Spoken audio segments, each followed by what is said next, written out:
duduk. Apa kabar semuanya? Wow, gerejanya semakin bertumbuh. Saya menikmati seperti di rumah sendiri. Dan kita semua tahu bahwa bertumbuh atau tidaknya sebuah organisasi, sebuah bisnis, semua gereja tergantung kepada pemimpinnya. Bapak Ibu Saudara bersyukur punya pemimpin yang luar biasa.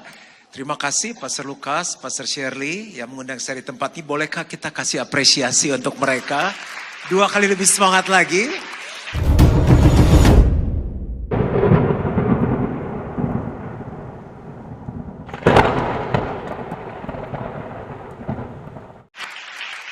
Karena Tuhan itu kasih ada 3 lembaga. Yang pertama keluarga. Itu kita nggak bisa pilih siapa papa kita mau lahir di mana, warna kulit kita apa. Bersyukur kalau kita punya keluarga dari keluarga yang baik. Yang kedua adalah negara, kita nggak pernah bisa pilih kita lahir di negara mana. Tapi kalau Tuhan bawa saudara ke Amerika harus jadi berkat.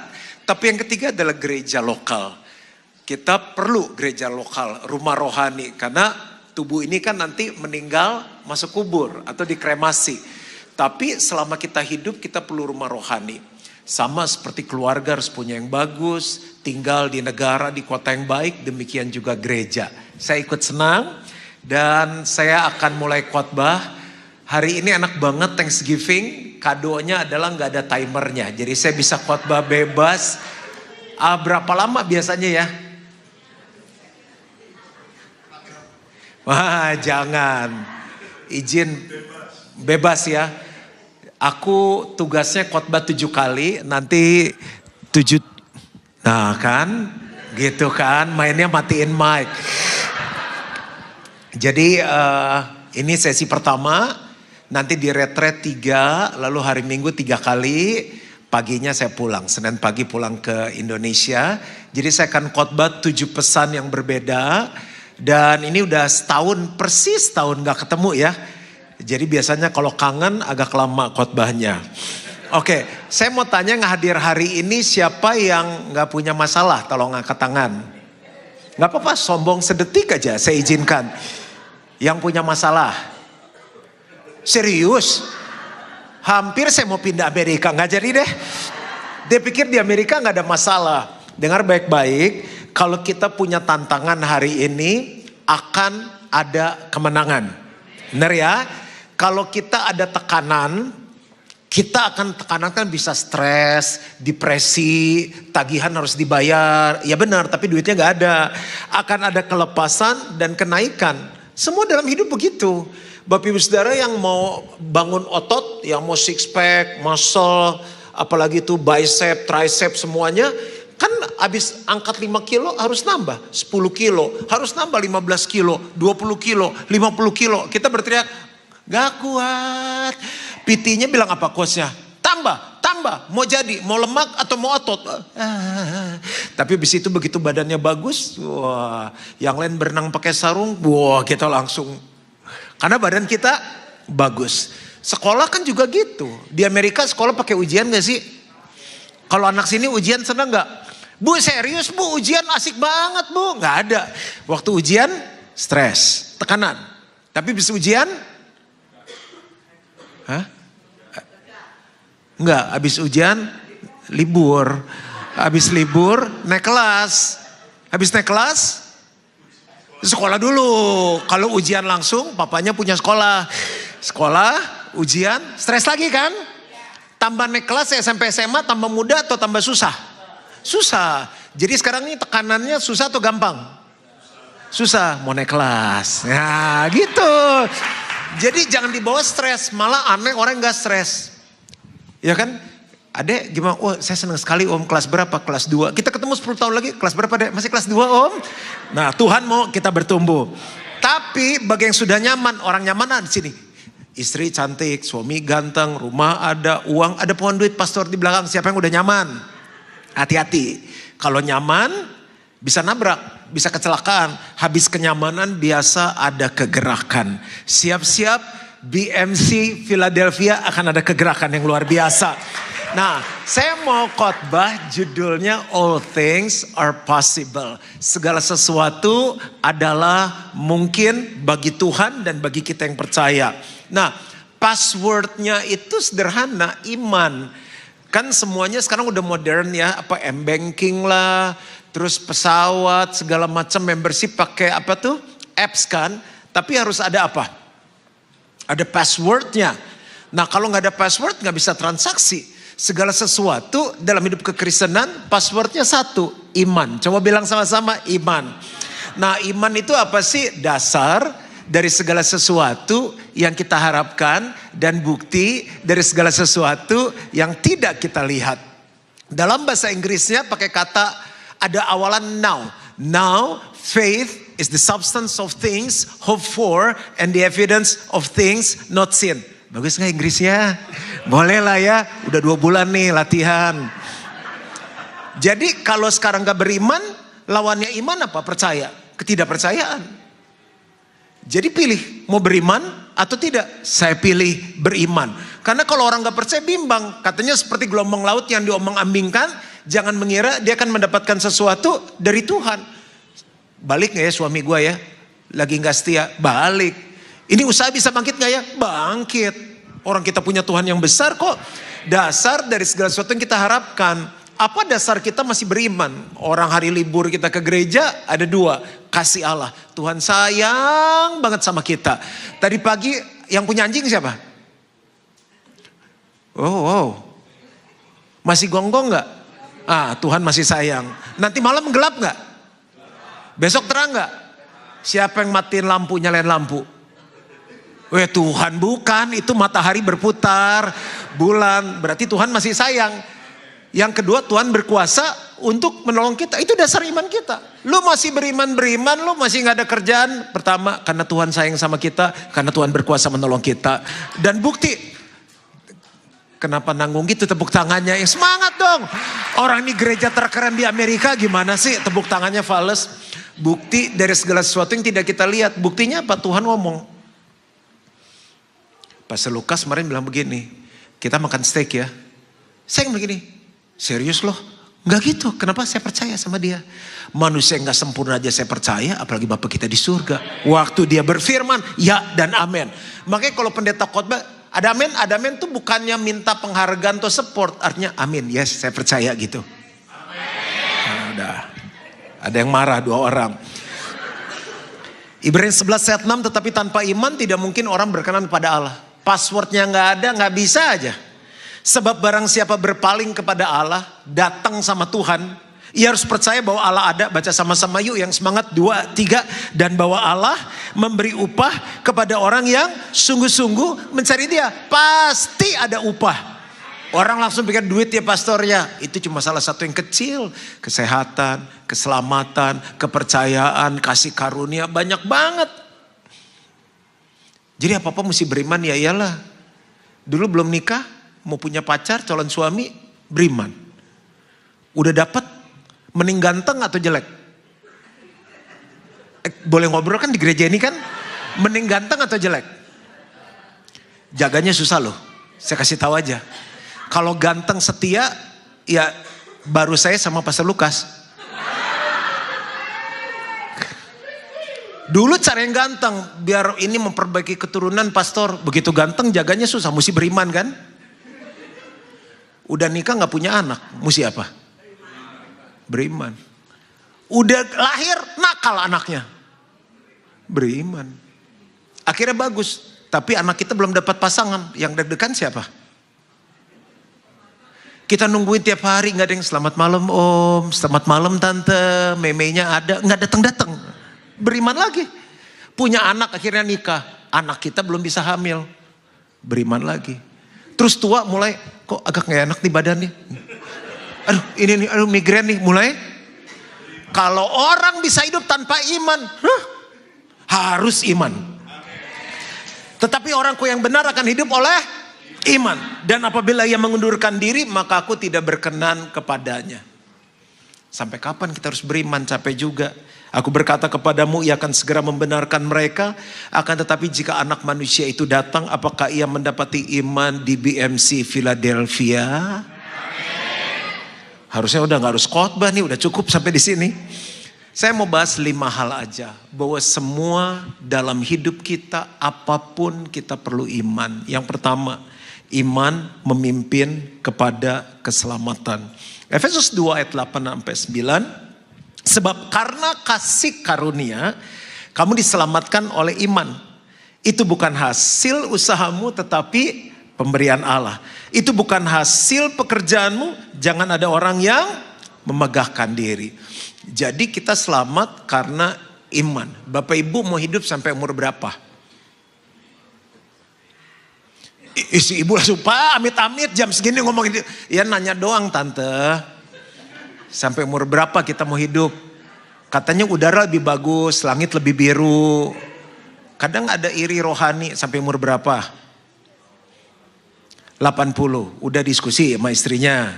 Udah, oke. Di atas 80, 90. Satu orang curiga nih saya. 100. Di bawah 80. 75 aja lah pastor. Ada kembalian 25. Oh mau langsung diangkat Tuhan ya. Saya mau kasih tahu. Bapak umur 90 ya. Pak Lukas di atas 90 umurnya. Karena Bapak perlu ada yang kubur. Oke kembali ke firman. Makanya tadi saya cari yang 100. Sudah pasti Pak Lukas umur panjang. Semua yakin gak kalau 90 tahun dipanggil Tuhan masuk surga tanpa registrasi ulang? Siapa yang yakin banget? 7, 4, 9. Yang 50-50. Nah, jangan tinggalkan tempat ini sampai kita yakin kalau kita mati kapanpun juga kita masuk surga.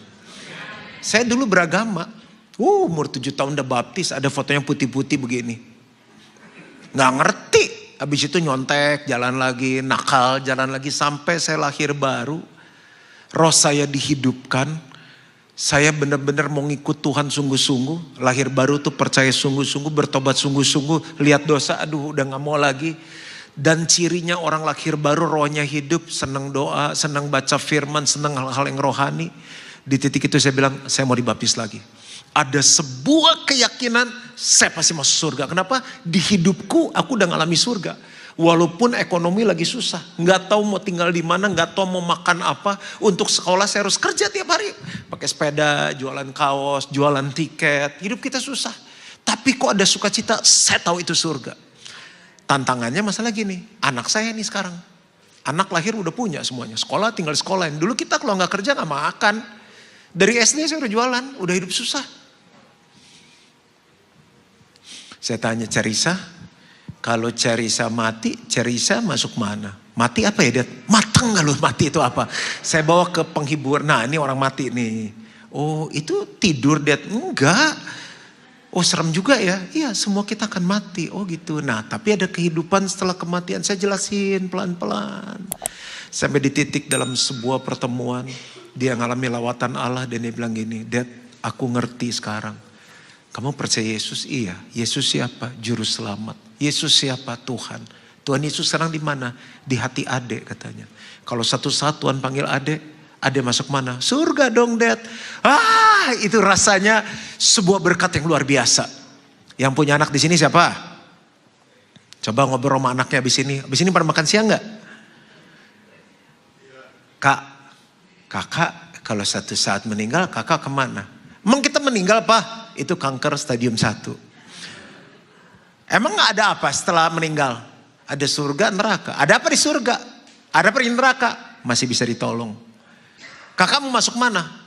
Belum kepikiran sih, kanker stadium 2. Jangan selesai makan siang sebelum cerita tentang Yesus. Simple, tapi banyak orang Kristen waktu ditanya, siapa yang mau terima Yesus? Siapa yang mau punya keyakinan keselamatan? Termasuk yang pelayanan, angkat tangan.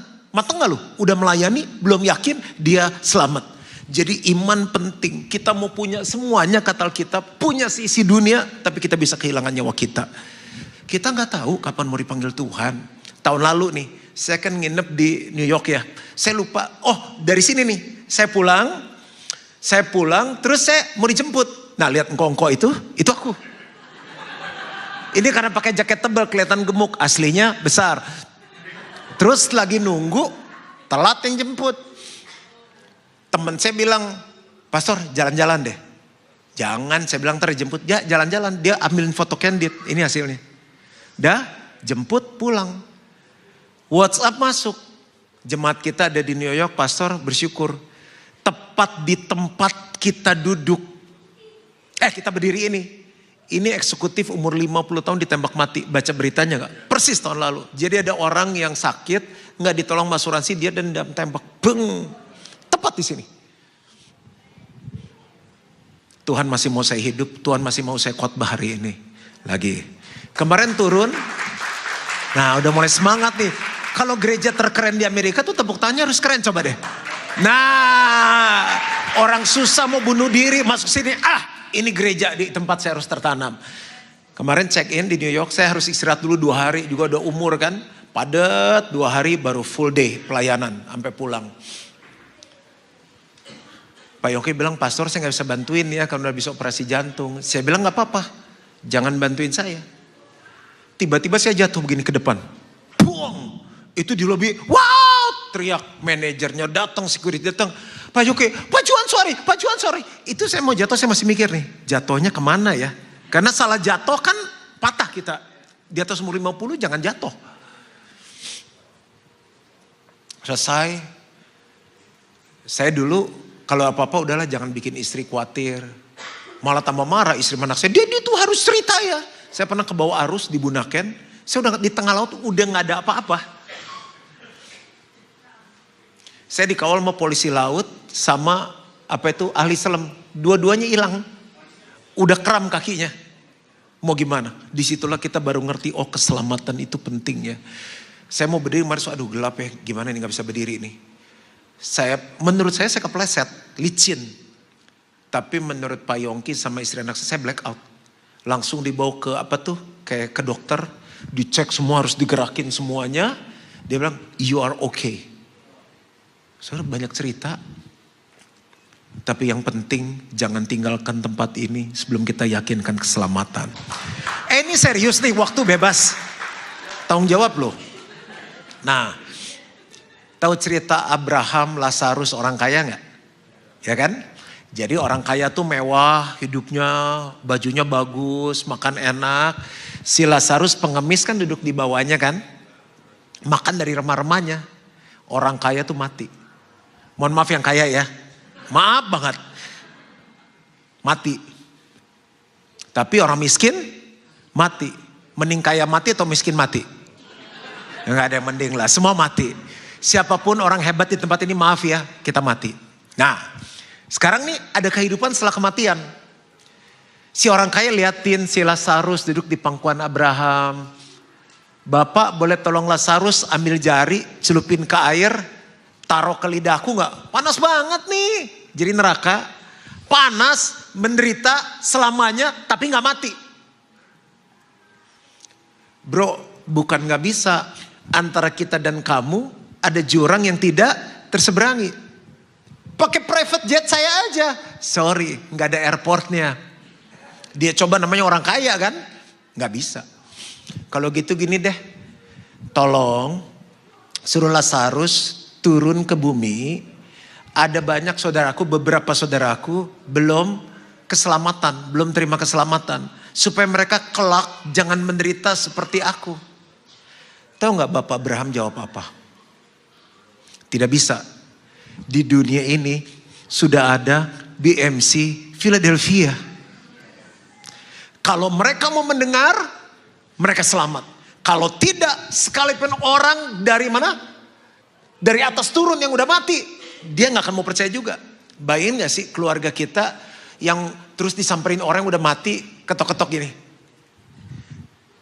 Loh, Itio datang lagi, loh Anti datang lagi. Sebelum terima Yesus udah pingsan dulu. Jadi apa yang saya mau sampaikan di sini? Jangan kita pindah ke Amerika cuma untuk hidup yang lebih baik. Saya tadi chat GPT di bawah. Ini data katanya ada 10.000 orang Indonesia di Philadelphia per 2025. Nah saya gak tahu data akuratnya, ini chat GPT. BMC Philadelphia kan 3 kali kebaktian berapa? 7.000 ya?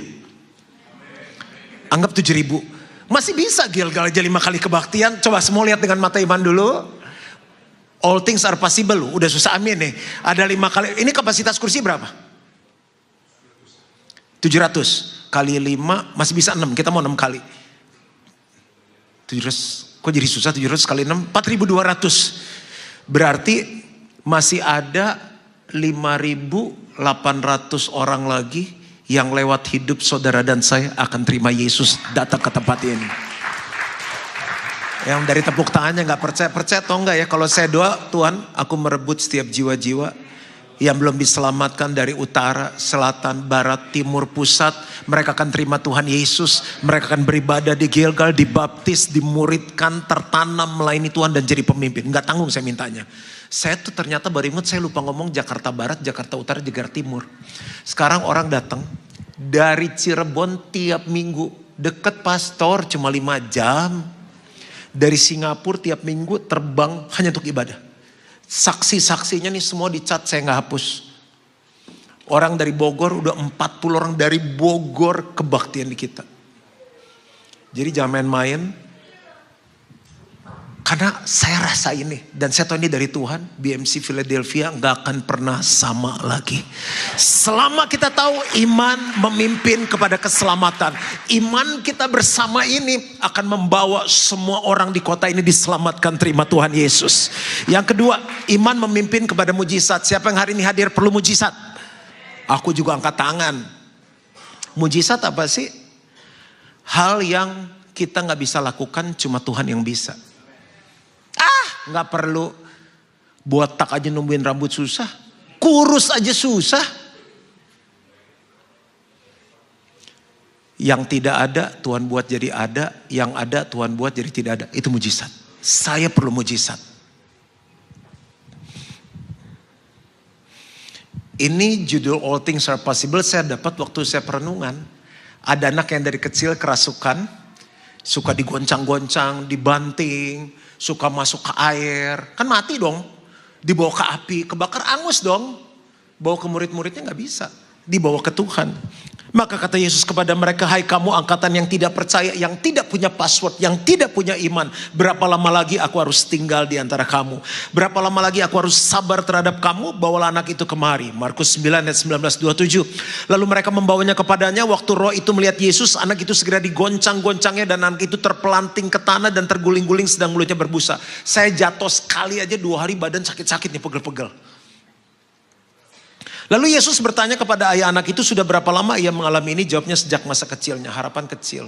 Bapak ibu perlu mujizat, sudah bergumul berapa lama? Ada harapan dalam Tuhan. Dan seringkali roh itu menyeretnya ke dalam api ataupun ke dalam air untuk membinasakannya.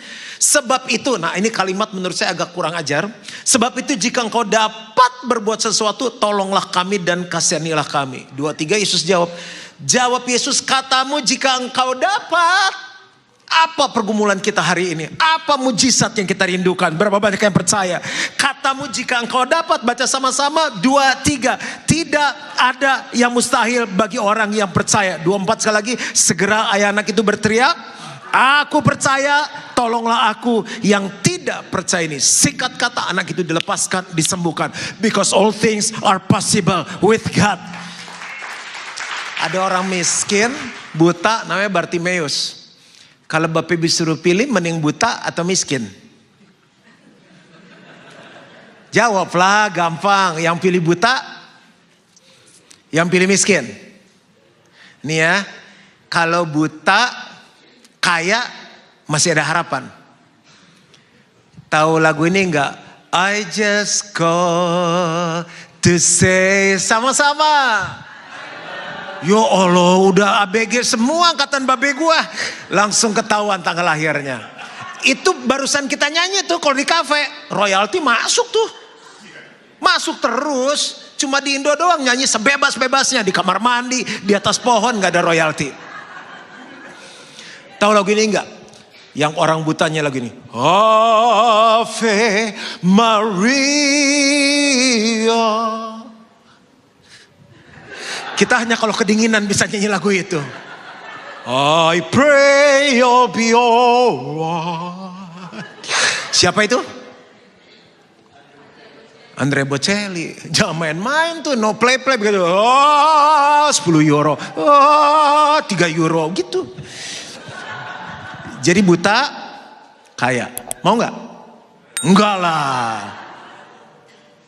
Buta kaya. Berarti kebalikannya tadi apa?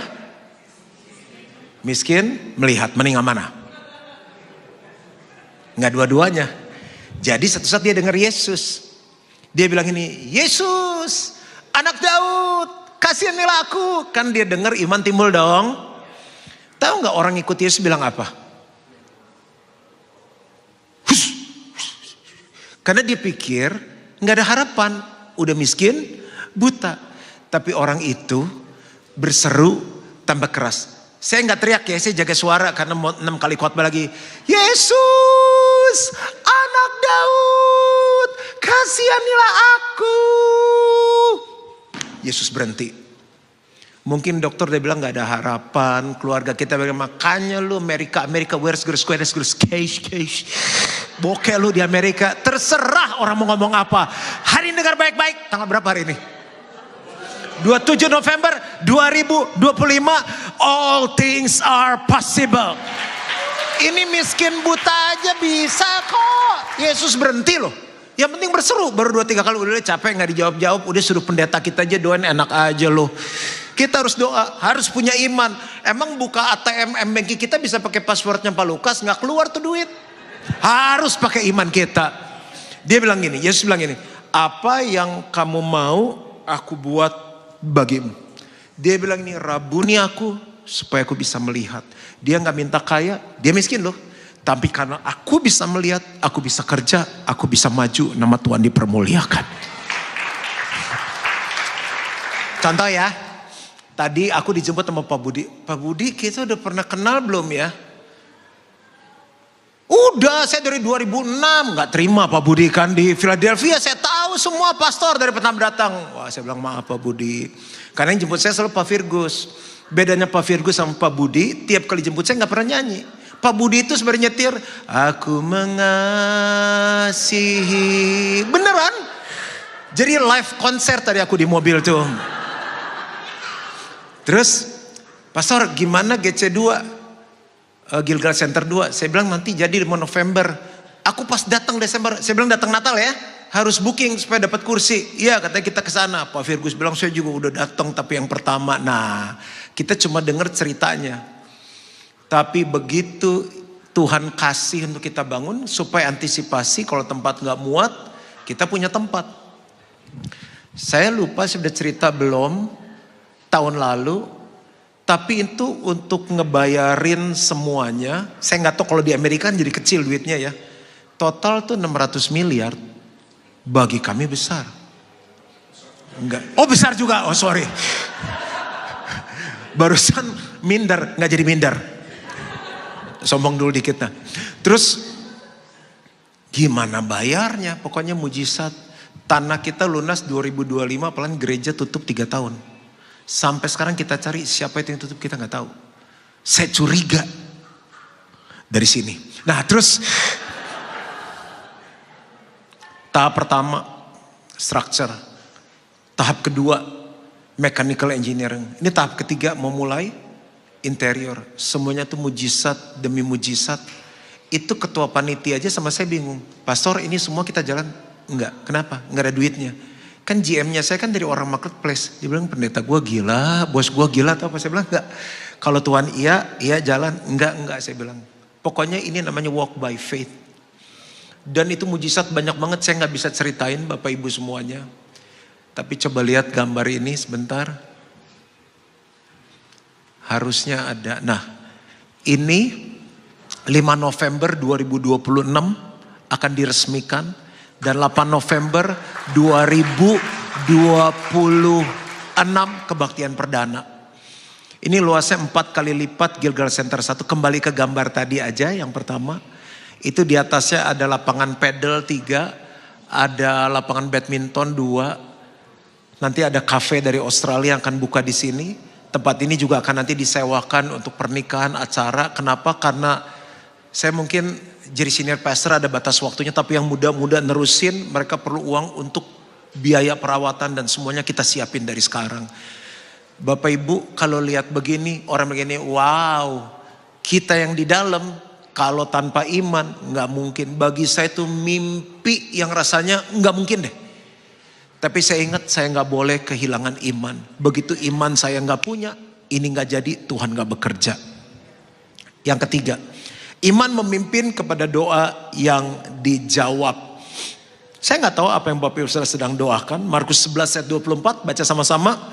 2, 3. Karena itu aku berkata kepadamu, apa saja yang kamu minta dan doakan, percayalah bahwa kamu telah menerimanya. Maka hal itu akan diberikan kepadamu. Nah, kelebihan saya, setelah saya dapat rema, Tuhan bicara, saya perkatakan, pasti. Saya udah gak pernah minta lagi kalau doa. Kayak GC2 gini, terima kasih Tuhan, Gilgal Center 2 sudah selesai. Semua biayanya sudah dicukupi oleh Tuhan. Terima kasih Tuhan, itu aja. Tapi aku perkatakan dengan iman. Kan itu doa juga. Di tengah kami membangun bahkan dari awal. Tadi saya sempat cerita dengan breakfast dengan pendeta-pendeta tadi pagi. Saya bilang kita tuh punya hati nolongin gereja. Jadi gereja-gereja di daerah, di desa kita banyak bangun. Di kota besar. Padahal kita lagi perlu duit. Tapi satu saat ada gereja kita sendiri yang sudah otonom dari lama. Di tempat yang mungkin 2,5 jam dari Manado. Dia bilang kita mau bangun gedung, udah gak muat. Oh bagus dong saya bilang. Terus kalau misalnya mau terlibat boleh, kasih proposalnya. Kaget saya, miliaran. Di hati pengen ngomong, lu kagak tahu diri apa? Terus saya tanya, ini kenapa begini, gini, mau bikin PAUD lah segala macam. Tuhan bicara. Nah kalau udah pakai Tuhan bicara, gue kagak bisa apa-apa deh. Dah, saya tabur apa yang saya bisa, rutin. Saya kirim tiap bulan, dari gereja pun rutin. Ada teman-teman yang tergerak, ya gak jadi-jadi, orang gede biayanya. Akhirnya saya bilang gini, kamu doa, kalau itu dari Tuhan, ada rema, kamu imani itu jadi. Kita juga doa apa yang kita bisa kita bantu. Kita pengeluaran lagi gede banget. Satu saat, saya di WhatsApp, tetangga saya nih, Pastor, mau ketemu boleh nggak? Boleh. Ada apa ya? Saya bilang, mau ngobrol penting. Oke, kapan? Makan yuk. Aduh saya bilang kalau makan deh, mau ketemu. Karena saya pernah kan diundang makan, terus di konseling. Makannya enak banget. Tapi habis doa makan, terus jadi gini Pastor, dia cerita dia nangis-nangis. Terus gua nyuap kagak bisa ketelan. Dari situ saya bilang kalau mau makan, konseling. Dah. Ketemu nih, begini Pastor ceritanya. Saya kan gak di gereja pastor. Iya saya bilang saya tahu. Tapi entah kenapa kita suka nonton YouTube-nya pastor. Oh terima kasih saya bilang. Tiap kali lihat muka pastor, Tuhan gerakin suruh tanya ada kebutuhan apa. Oh di hati saya Tuhan Yesus memang luar biasa. Pastor butuhnya apa? Cerita aja sama saya. Jarang tuh orang ngomong ke saya begitu tuh. Biasa kita gembala kan tanya ada kebutuhan apa. Saya bilang nih apa nih? Apa aja dia bilang.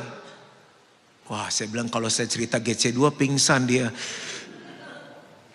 Bener nih ya saya bilang ya. Iya cerita pastor. Saya mulai dari kecil. Ini gereja isinya tukang sayur, sopir. Dia gedungnya udah pindah-pindah, udah rayot, dia perlu tempat. Saya tutup. Terus ini ada pelayanan begini. Berapa? Saya tutup. Wah, saya tambah semangat kan. Giliran nomor dia nih saya cerita. Ini ada gereja di daerah banget saya bilang. Namanya Gilgal, cuma dia sudah otonom. Nah dia dibangun kayak begini. Berapa? Udah lompat jauh tuh harganya. Sekian miliar saya bilang. Gede juga ya di daerah tuh kan. Untung gue gak mulai dari GC2 tuh. Saya udah punya feeling. Oh sorry saya bilang. Kan tadi ditanya apa. Saya bilang jadi saya sebut. Itu juga saya mulai dari yang kecil. Serius udah dicek suratnya bener. Bener saya bilang saya penanggung jawab. Suratnya bener, izinnya bener. Lagi proses bangun cuma duitnya gak cukup. Tutup. Bukan suruh tutup maksudnya. Dia mau tutup itu biayanya. Dah. Saya tunggu dulu, karena kalau belum duit ditransfer, belum sah. Ditransfer lu duitnya. Semua saya bilang ke yayasan, tidak mau rekening pribadi. Saya telepon, selamat ya. Semua biaya sudah ditutup. Diem di sana, matang gua. Pingsan dia. Ini beneran. Saya mana pernah bercanda. Diem lagi. Tuhan lewat dia. Kemarin peresmian bulan apa ya? Lihat. Nah, ini kelihatan kecil, ini gede nih. Nah, ini saya peresmian. Gubernur Sulawesi Utara.